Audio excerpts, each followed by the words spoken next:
getting towards the end of the year, so I am bringing out some big guns. Darnson Armagnac from the Ténarèze. Very, very cool stuff. What do you need to know about these guys? I mean, so basically they're from the slightly nerdier region for Armagnac. That's kind of great. They're family owned. The Roses family seems kind of awesome. But I think what makes these folks very interesting is natural fermentation. They are not pitching yeast. They are letting the yeast that was just on the grapes, and I think all their grapes are Ugni Blanc, correct me if I'm wrong. I couldn't find a whole lot of information on this, but I think it's Ugni Blanc. So they're just letting the yeasties on the grapes do the work, which means longer fermentation times, which means just kind of more character in what's coming off the still. And I reviewed a bunch of these in the past. I reviewed a single cask bottling, which I adored and bought, and a 40-year-old, which I reviewed blind. I will link these up below, but I have since bought a 15 and a 30 with my own monies, and I've got a sample of a 20 here. So let's pour these things and do some reviews, because I want to see what's going to make my best of the year list, frankly.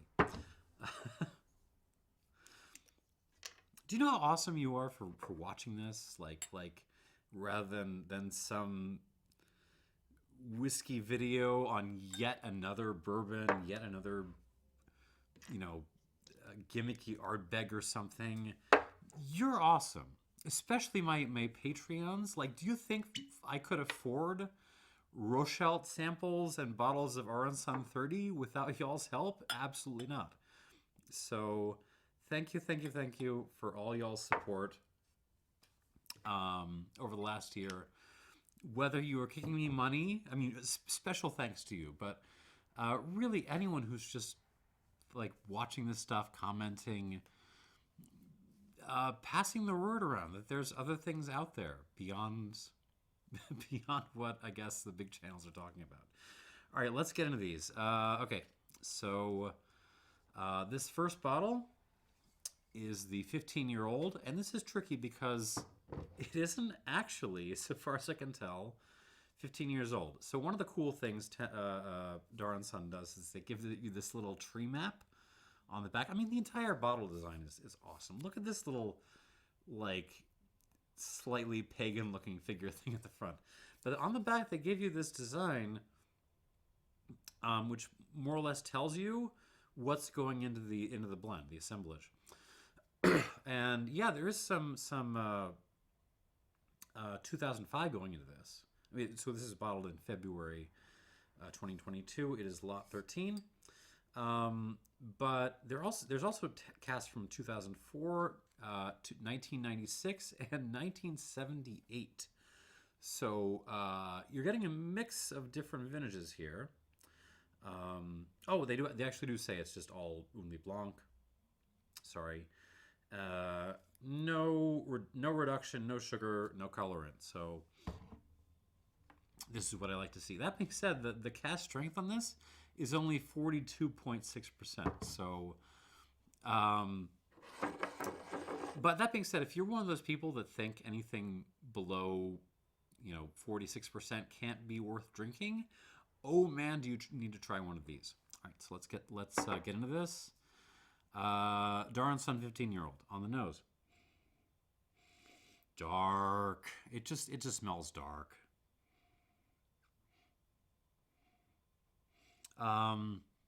Caramelized sugar, espresso, and then like just tons of dried fruit. This isn't so my usual benchmark for Armagnac is probably Baraillon, which is really dominated by like earthiness, sours, lemons. This is not that. This is much more like darkness, almost dried fruit, figs, prunes, almost a fig molasses element. If you ever go to your local like Middle Eastern grocery store and buy some fig molasses. Dried orange, golden raisins, a little bit of tea, like Irish breakfast tea. That's a fun note. There's some tealings, I think, or what is the big leaf tea maker? I forget the name, but they make an Irish breakfast tea, which is well worth trying. A little nutmeg in there. You give this a minute in a glass, and it actually gets quite floral as well. It's not really like straight up like actual flowers. It's more like a drier sheet, but nice. I know that doesn't sound nice, but it is. Yeah, the fig molasses is really coming through. Um, what is there's a kind of a white wine note, Viognier. Like really good Viognier that's had a chance to kind of, you know, hang on this on the vine for a while. That's gotten some crazy aromatics on it. Quandru, really. And a note which is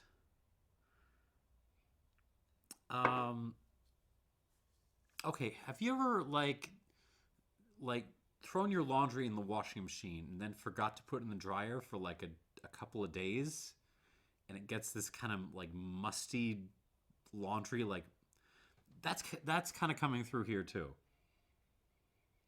It's really like musty towels. That's that's really what this smells like. Awesome. Just yeah, this is great. I mean, it's a completely different beast from something like Baraillon, but in its own way, it smells like just as old school, just as classical on the palate.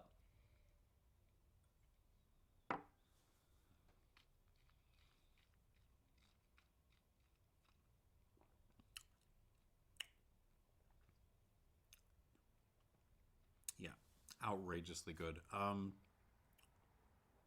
Oh, very floral, but also like okay, so there's a kind of like perfume thing going on, like really like post-war perfume, um, old school perfume. Um, but along with that, there's like a sweet. What is the name of the thing, the Cuban coffee thing where you're basically mixing a little bit of really hot espresso with sugar. Is it just a cafe cubano? Is that what it's called? Um, I think it's cafe cubano. Yeah, that's a big flavor component here.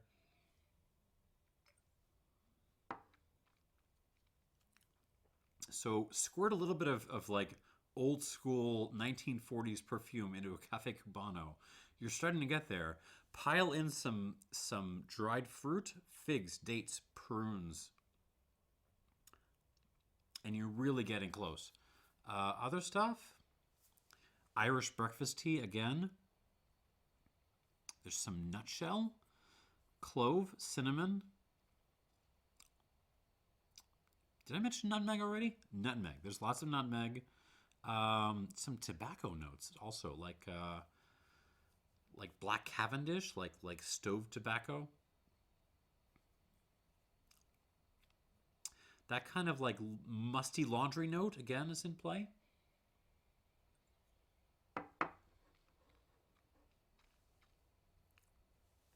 Little hint of like dried orange or maybe candied orange. What is that?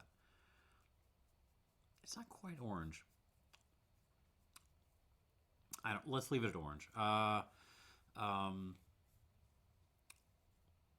there's even a little bit of like a like a charred meat thing, almost like a charred, like you took like a little bit of uh, the top layer of like a brisket and popped it in your mouth, like that kind of thing, like beef char. There's a little bit of that, which I guess it kind of goes along with the wild fermentation thing. I mean, it's just you let natural yeast do its thing. It's gonna add to the character of your distillate, good or bad. Hopefully, good. In this case, good.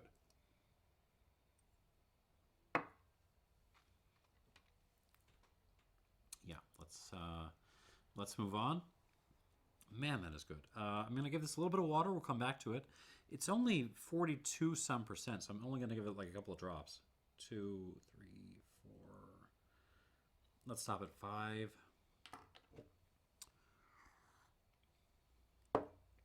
And move on to this 20, which was kindly donated.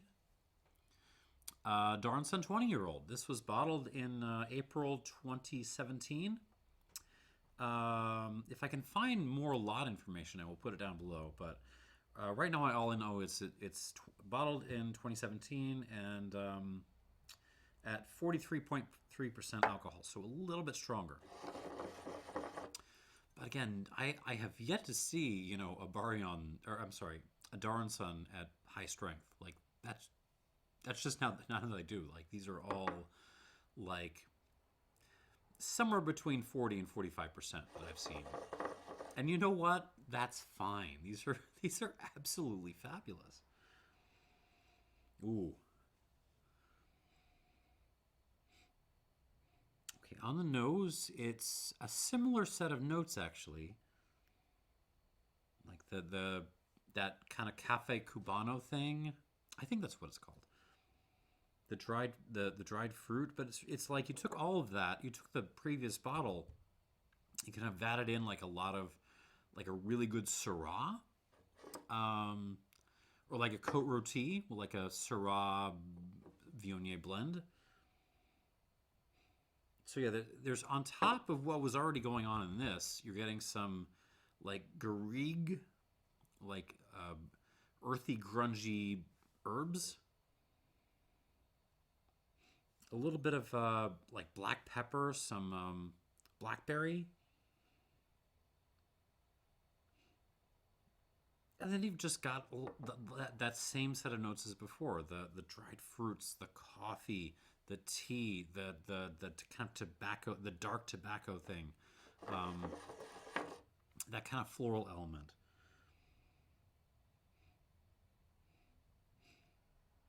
Yeah, and there's that bright line of like orange or whatever the hell that is. I think it's orange.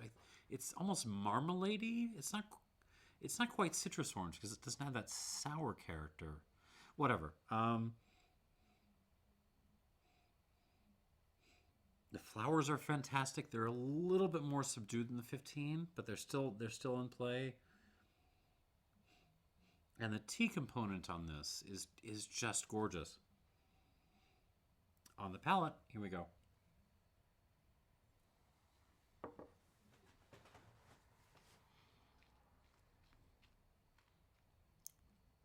Oh. Yeah. Yeah, that is just outrageously good.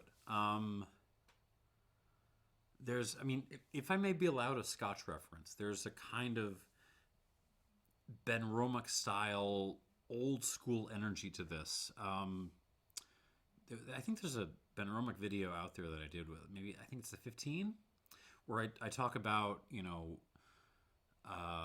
who I imagine a Benromac drinker being, like an older gentleman with a big dog and a big lazy dog and a pipe who finds higher strengths a little bit vulgar and wants something with tons of character at a lower strength. That's what this is doing. It's 43%, so it's not like it doesn't have the aggressive mouthfeel attack as something, above 60 or anything. But man, it brings a lot. Black pepper, cinnamon, allspice, clove.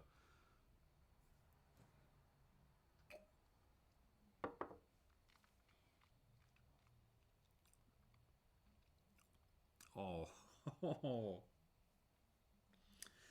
But then, like the garrigue thing again, the wildflowers, all the dried fruit, cafe cubano, black Cavendish, even like an oatmeal stout element, like a nitro oatmeal stout, orange peel, tons of black tea.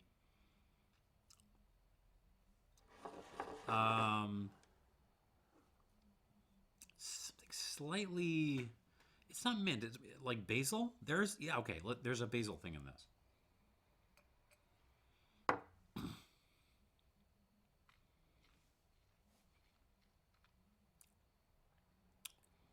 These can be tricky. Like the first time you sip one, if you're used to, high proof cast strength stuff, you can say, I don't know.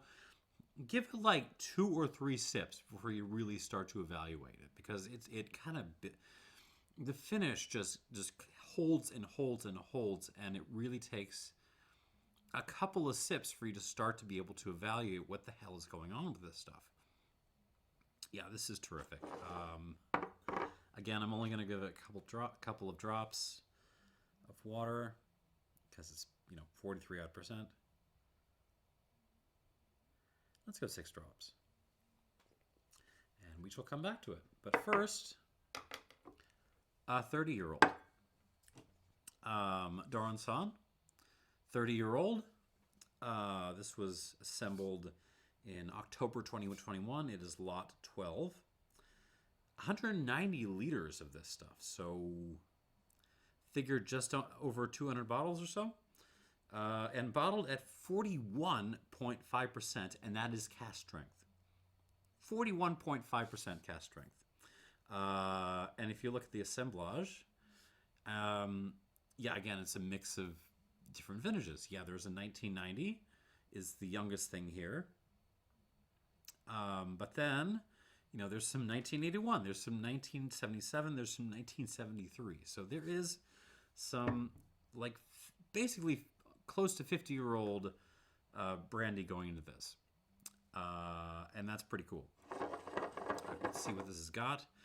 At 41.5% of face-melting alcohol. Here we go.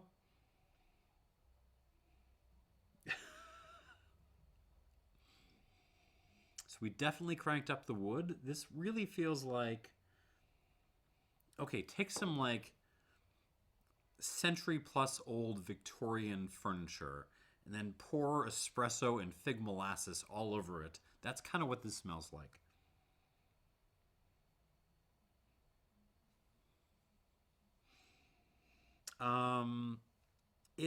So the first thing I would say is it's the least floral of these three. At least so far. I don't know what water's going to do, but we'll see. But it's still like, the wood has really kind of stepped up a notch, but it's still just outrageously expressive. On like dried fruit, white pepper, like spice cake, there's cinnamon, there's clove, there's cardamom, there's nutmeg. And that little bit of leftover flour, some dried cherry.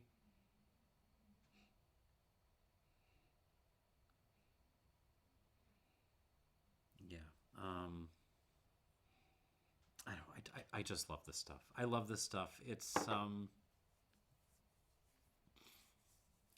this balance between all these kind of like really dark elements with that little line of like orange and flowers just brings some brightness to it. It's so balanced. All right, on the palate, here we go.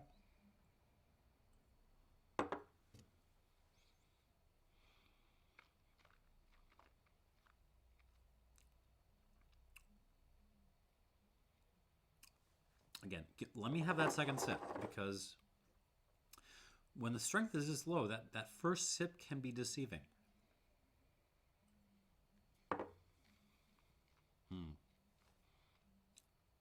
There we go. Now it's building up. All the coffee, tea. Ooh, there's like a sour dried cherry thing going on now. And it's slightly floral as well.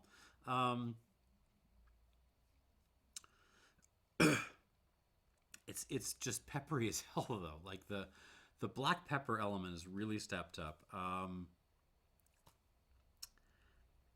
I think that's, yeah, the orange thing is on these is kind of puzzling me.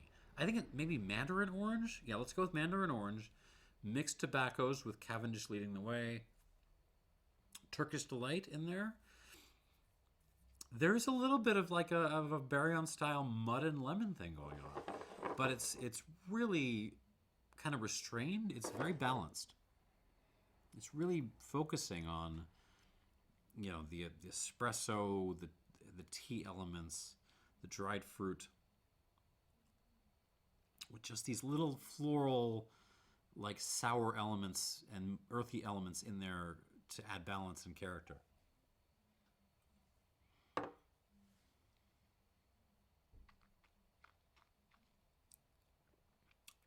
Yeah, it feels like I just like chopped up a bunch of furniture and started chewing on it, but it's delicious and fruity and characterful.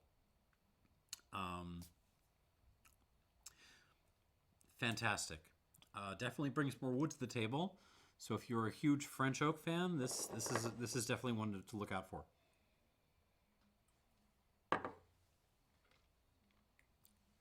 right, I'm going to be very careful with the water because this is only 41.5% to 3 drops.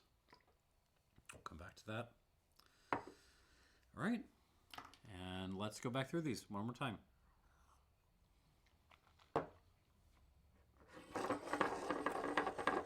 Back to the 15-year-old. Now with a little bit of water on the nose. Ooh.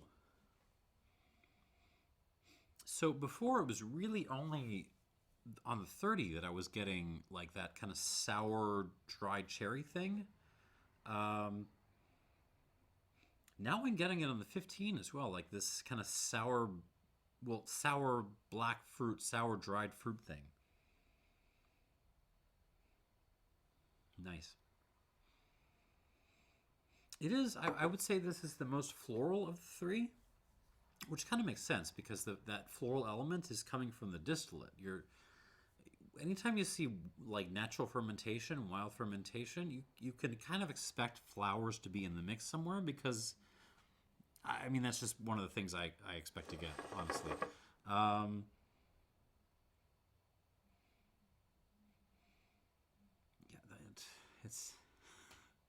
It's just so elegant and beautiful. Like it's not like a borderies or anything. It's a different kind of floral. It's more kind of wild and edgy. It's edging into this like cafe cubano earthy thing. I don't know how to put it. It's absolutely gorgeous though. On the palate.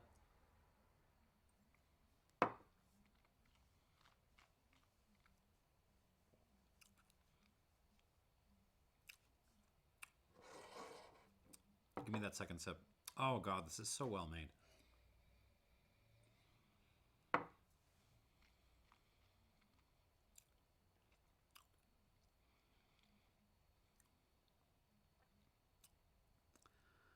Definitely the most floral of these 3.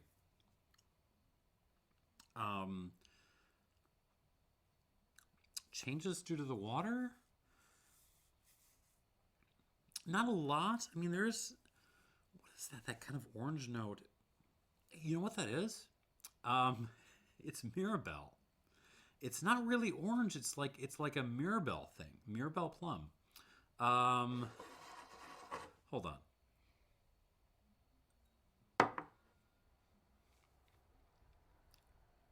Oh, that's totally what it is. Mirabelle. Mirabelle. So yeah, there's a kind of mirabelle plum sauce kind of sweetness coming out with this, and integrating very closely with the floral elements. Otherwise, it's pretty similar to what it was before. Very driven by like cafe cubano, dried fruit, tea, all that kind of stuff. This is fantastic. It's very unique and singular in what it's doing and how it's delivering what it's got.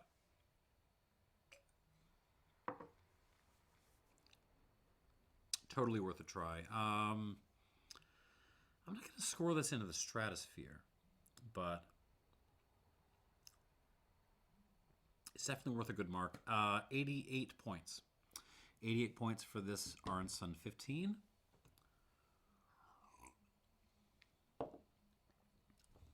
Yeah. And let's move on to the Aronson 20-year-old,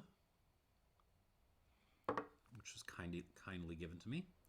Okay, let's see what happens with water.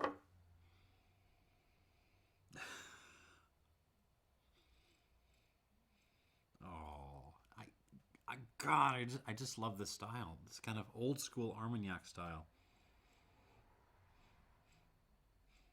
It's so heavy, like the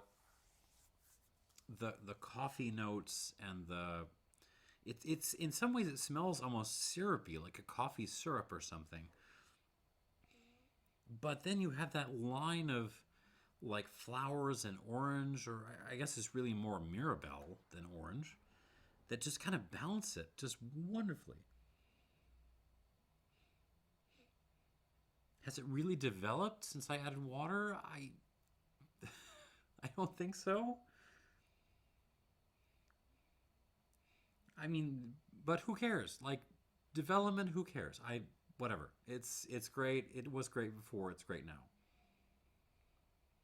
All right, on the palette, here we go. Darnson 20.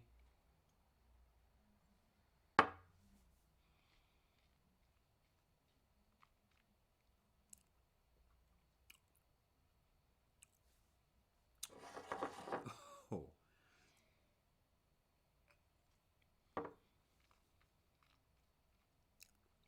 Again, you need that second sip. Oh.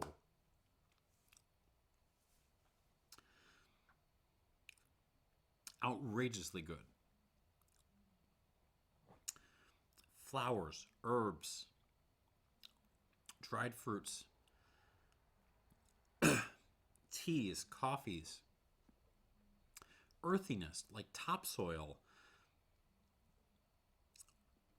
And it works beautifully, even despite the fact that it has.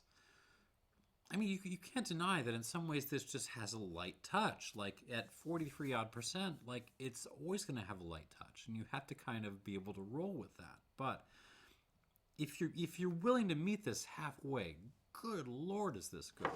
The finish just holds on forever. The mouth length is fantastic. The mouth feel is very, very good.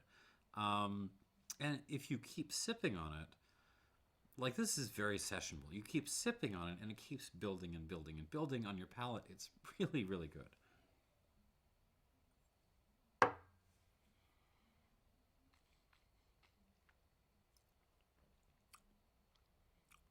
Yeah, this is worth a 90.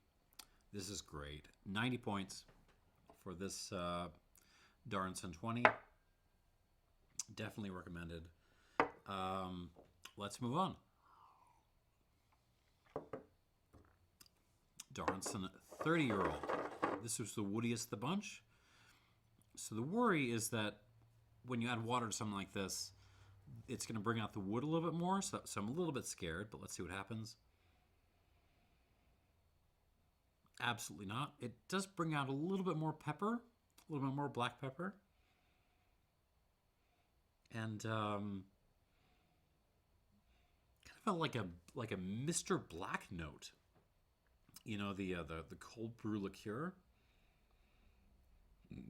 Yeah, that's kind of in there, but nice. And a little bit more prominence on the orange thing or marmalade thing, whatever that is. Not Mirabelle thing. On the palate.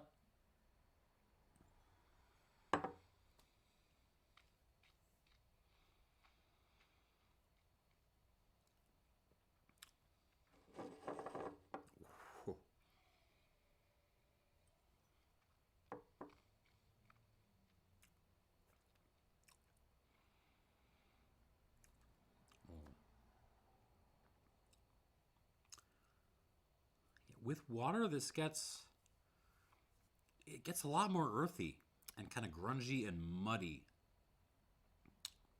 to its benefit. Like this is starting to meet those old Baraillon vintages halfway. I don't know if I like this more than 20 though. Hold on.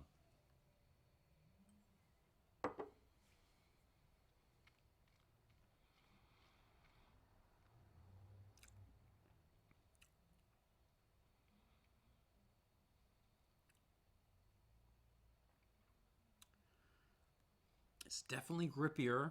It's got more back-end tannins on it. But yeah, I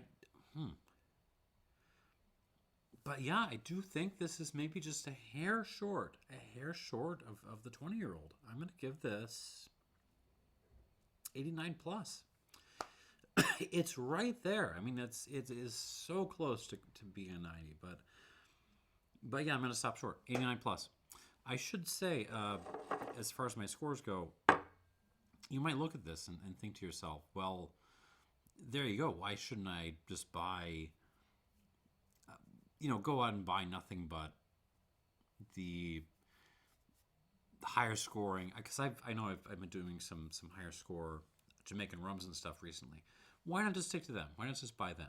And you know what? If you wanted to go in that direction, more power to you. I can't argue with that. But on a cold winter night in January, which is coming up soon, I don't know if I'd pick like a Long Pond over these. Even if I give the Long Pond like a 92, I think I would prefer to have this as my drinking partner. These are just, especially for what they are, these are in many ways just more drinkable than a lot of the monoliths coming from other styles, if that makes sense. Yeah, I mean, 90 points is the highest score here, but the drinkability, the sessionability of these should not be underestimated because, I mean, the style here, that combination of heavy oak and earthiness and coffee and stuff like that, but with that little hint of sour orange and flowers kind of like brightening it up, like it just works so well. It's something you can just crush all night long, for however long your liver can handle it.